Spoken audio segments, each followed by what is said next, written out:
안녕하세요. 러프 머스터 노우의 조우성 변호사입니다. 최근에 제가 모 그룹 임원분들을 대상으로 제 책인 한비자를 다룬 리더는 하루에 100번 싸운다를 중심으로 리더십에 대한 인문학적 강의를 한 적이 있는데요. 그 내용을 조금 추려서 몇 회에 걸쳐서 올려드리도록 하겠습니다. 감사합니다. 한비자는 사람을 어떻게 바라보는가에 대한 대표적인 사례 제가 두 가지를 말씀을 드릴 텐데, 이거 한비자에 나오는 얘기인데, 미자하 이야기 한번 들어보세요. 미자하는 위나라 시대, 춘추 시대 위나라 영공이라고 하는 왕이 있어요. 그 왕이 있던 그 시대의 사람인데, 뭐 논어를 좀 공부하신 분들은 논어에 뭐 학이 편이 있고 뭐 무슨 편이 있고 무슨 편이 있는데 위령공 편이 있어요. 그 위령공 편의 위영공이 바로 이 사람인데, 위영공은 자기 밑에 많은 시동을 뒀어요. 미동 아름다운 미자에 어릴 농자, 이렇게 남자애들인데 자기를 시중드는 미동들을 많이 뒀어요. 약간 동성애 코드가 있는데 그 중에 가장 예쁘게 생긴 미동이 미자하였어요. 원탑이었죠, 원탑.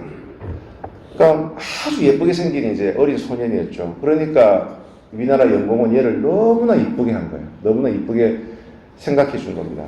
그러니 얘가 당연히 기고만장하겠죠. 어느 날 미자하는 왕의 수레를 몰래 타고 궁궐 밖에 있는 자기 엄마를 만나고 온 거예요. 근데 그 당시 위나라 법에 따르면 그 춘추 전국 시대는 혹형, 가혹한 형벌들이 되게 많았거든요. 위나라도 그랬는데 왕의 수레를 함부로 타거나 궁궐 밖으로 함부로 나갔다 오는 이것은 월형에 해당되는, 그런데 월형은 뭐냐 그러면 발목을 잘라버리는 거예요. 발목 힘줄을 잘라버리는 거예요.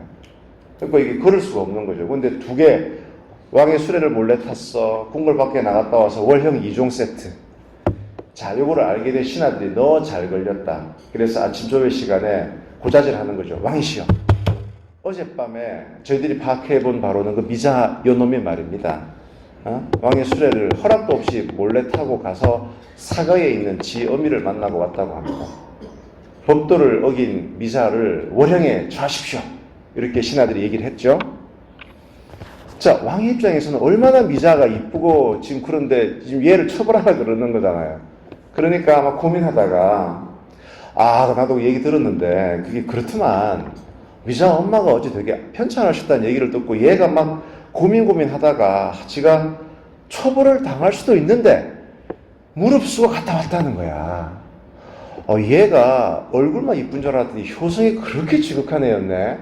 그래 사정이 있었다는 거잖아. 그걸 봐줘야지. 그거 너무 야박하게 그러는 거 아니야. 극력 변호를 하는 거죠. 그러니까 이제 신하들이 얘기해도 왕이 극력 변호하니까 아휴, 방법이 없다. 첫 번째 사례. 두 번째,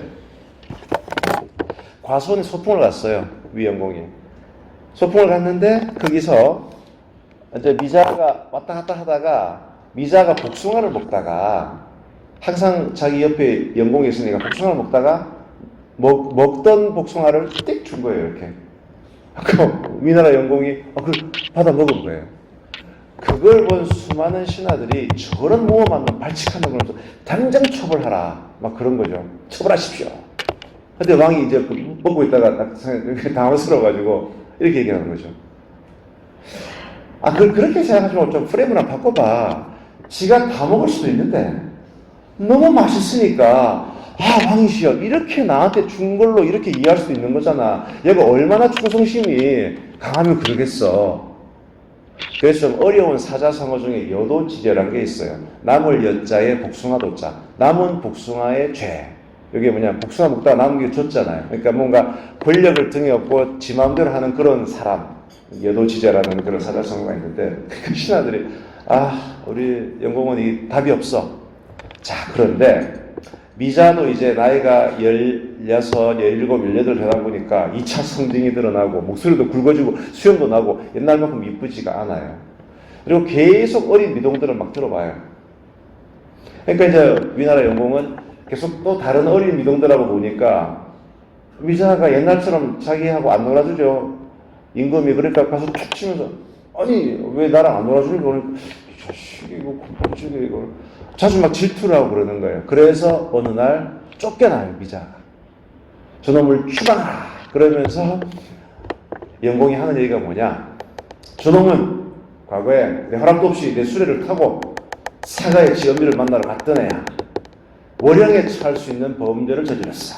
두 번째, 다 기억하지? 그 과수원 가서 그 문무백관들이 보고 있는데 지가 먹던 말이야 복숭아를 나한테 줬던 그런 발칙한 놈이야. 마땅히 처벌을 받아야 되겠지만 그동안의 노력을 가상히 여겨서 그냥 추방하는 것으로 가름한다. 이 얘기를 딱 뽑아, 이제 이게 춘정호 시대 꽤나 유명한 얘기였던 모양이죠. 그래서 한비자 그걸 딱 수록하면서 이렇게 얘기하는 거예요. 물은 한비자의 행동은 똑같은데 내가 이 사람을 좋아할 때는 그게 다 이뻐 보이다가 싫어하면 그게 다 문제가 되는 거예요. 그러니까 되게 본질을 딱 캐치한 거죠.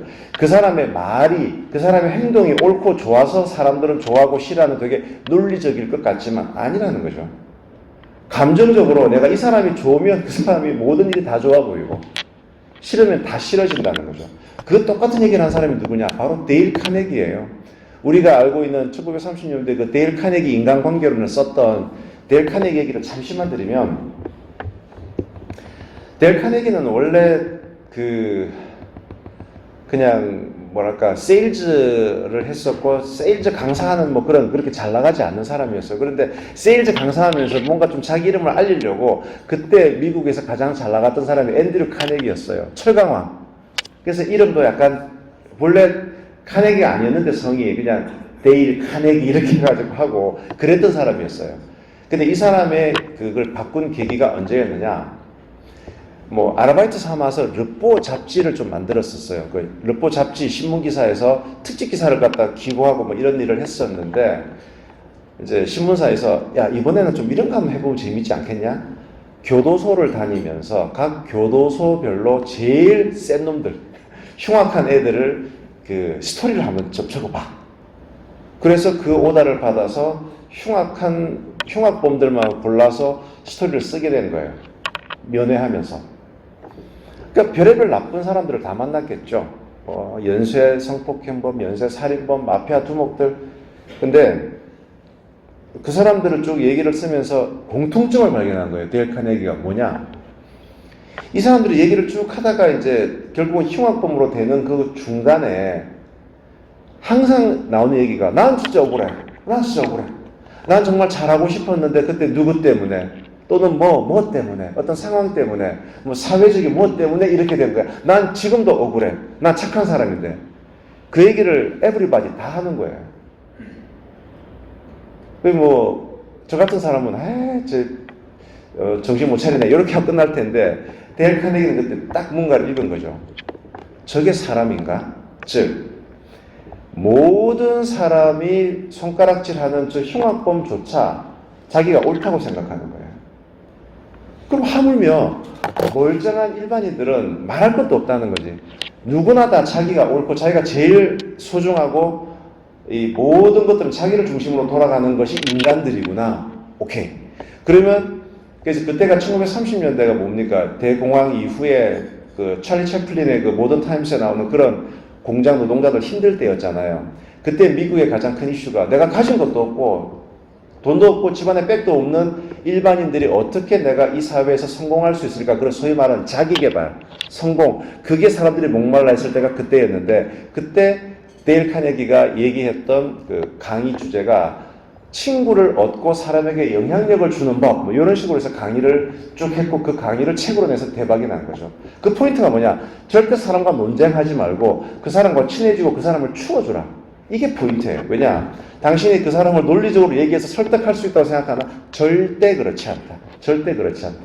당신이 그 사람보다 나이가 많고 직급이 높고 그래서 우격다짐으로 할 수는 있겠지만 모든 사람은 자기가 중요하기 때문에 그 사람을 추워주고 그 사람을 내 편으로 만들지 않고는 절대 그 사람을 논리적으로 설득할 수 없어 라는 얘기를 데일 카네기가 했었고 그게 그 사람의 인간관계론의 핵심 중에 핵심인데 똑같은 얘기가 한비자에 끝도 없이 나와요.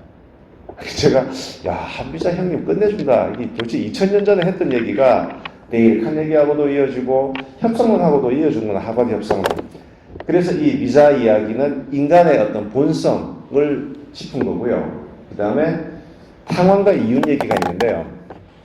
뭐 중국의 이제 은나라, 뭐 상나라라고도 하죠. 그때 잘 나가던 왕이 탕왕이고 그 재상이 이윤이에요. 그래서 탕왕과 이윤 요 커플, 뛰어난 제왕과 재상의 커플들은 그 뒤로 많이 나오죠.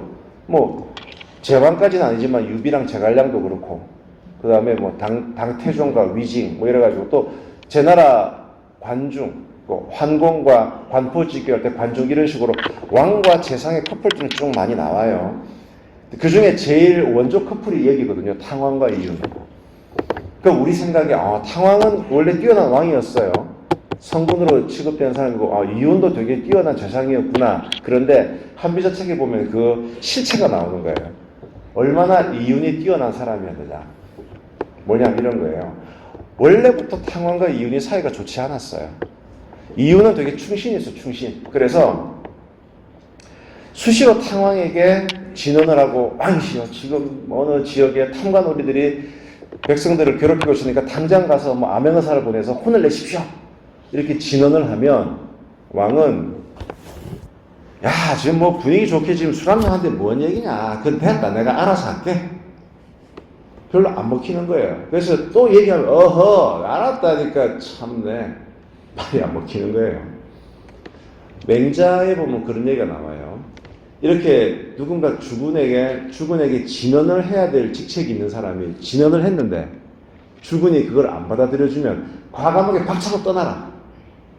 그러니까 맹자 책은 되게 아싸래요. 하기 싫으면 말아. 그러고 안 해. 말기 보더라도 나 안 해. 이런 어떤 그 참모의 입장을 설파하고 있다면 이유는 어떻게 했느냐? 왕이 내 말을 안 들어주네. 근데 어떻게 자기의 뜻을 피려면 왕의 마음을 돌려야 돼요. 그래서 이유는 뭘 했느냐? 왕이 뭘 좋아하는지를 살펴본 거예요. 우리 왕은 뭘 좋아하지? 봤더니 탕왕은 맛있는 음식 먹는 걸 되게 좋아하는 식도락가였어요. 오케이, 작전 변경. 그렇게 하고 이제 그때부터 이유는 왕실 요리사가 되려고 마음을 먹어요. 뭐 쿡방, 먹방 열심히 유튜브로 보면서 이제 어떻게 하는가를 막 배우겠죠. 그 다음에 왕실 요리사, 그 당시만 하더라도 가장 천한 직업 중에 하나라고 했던 왕실 요리사가 됐대요. 그러면서 열심히 새로운 레시피를 가지고 연구를 한 다음에 이제 저 멀리서 왕이 보이면 왕이시여. 그리고 정치 얘기는 하나도 안 하고 이번에 제가 아주 기발한 요리를 하나 만들었습니다. 그 코끼리 꼬리곰탕이라고 들어보셨습니까? 코끼리 꼬리곰탕? 그건 처음 들어보는데 그 맛이 있겠냐 그거? 한번 드셔보십시오. 오, 맛이 독특하네 이거. 그래, 어디서 많이 보내놨다. 그래, 다음에 또 보자. 그렇게 해가지고 새로운 음식을 뭐 100번을 바쳤대요. 그러니까 이제 이 왕은 멀리서만 보면 야, 뭐 요즘은 좀 맛있는 거 없냐? 또 새로운 게 있어? 그렇게 해서 마음의 통로를 열어놓은 다음에 근데 왕이시여, 제가 듣기로 말이죠, 어느 지역에 탐관오리들이 지금 이렇게 하고 있답니다. 백성들이 고초를 겪고 있다고 합니다. 왕이 먹으면서 그래? 그럼 안 되지. 이거 나쁜 놈들 말이야. 내가 조치를 할게. 네가 얘기하면 내가 들어야지. 그렇게 접근을 해서 결국은 왕을 움직였고 재상이 되었다는 거예요. 한비자 왈, 탕왕이 우수한가 이윤이 우수한가. 그러면서 그러니까 맹자적인 접근이 아니고 결국은 그 사람의 마음을 움직여야만 내 사람이 된다는 이런, 그게 이제 그러니까 아까 미자 얘기랑 이어지는 거죠. 사람이 좋으면 모든 게 다 좋아진다. 그러니까 내가 더 논리적이고 내가 더 뭐 그렇게 뛰어난 능력을 갖는 것보다 더 중요한 것은 내가 어떻게 좋은 사람으로 비춰지는가가 중요하다. 그 얘기가 나오는 거예요.